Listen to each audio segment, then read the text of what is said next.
Malgré le froid et la pluie, ils sont une centaine à attendre l'ouverture des portes du petit château. C'est là que toute demande d'accueil en centre doit être introduite. Ces demandeurs d'asile cherchent désespérément un toit. Malheureusement, les logements sont saturés, une situation qui se répète chaque année. J'ai demandé l'asile, ça fait déjà 4 ans, et tout le temps c'est la réponse négative, négative. Mais je ne peux pas retourner à mon pays, tu vois.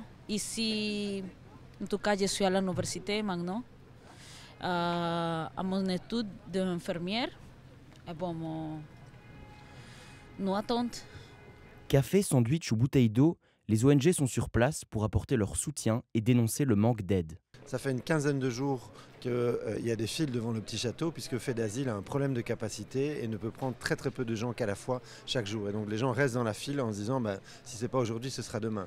Et donc c'est des conditions humanitaires, on peut le dire comme ça, qui sont vraiment effroyables puisque vous voyez le temps dans lequel on est, le froid qui est là depuis quelques jours. Donc on a pris le relais de quelques associations citoyennes avec MSF, avec la Croix-Rouge, avec la plateforme citoyenne et donc Médecins du Monde pour venir tous les matins apporter du café, de l'eau, du thé aux gens, éventuellement leur donner des informations, identifier aussi dans les files les personnes qui ont une certaine vulnérabilité physique. Les portes s'ouvrent et la bousculade commence. Aujourd'hui, c'est une vingtaine de personnes qui auront réussi à entrer dans le petit château, surtout des femmes et des enfants.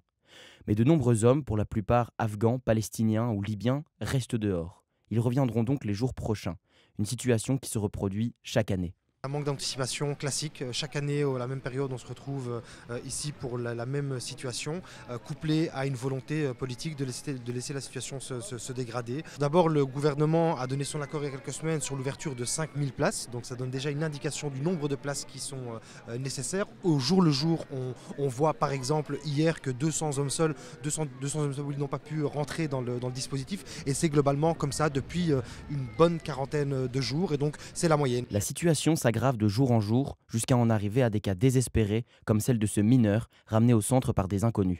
On vient d'arriver en Belgique, donc nous on est ici depuis longtemps. Et on l'a trouvé à la gare, donc on l'a ramené ici pour comme quoi, dans cet endroit-là pour faire des demandes en fait. Cette situation dramatique reste interpellante. Cependant, ni Fait d'Asile ni Sami Madi, secrétaire d'État à l'asile et à la migration, n'ont souhaité répondre à nos questions.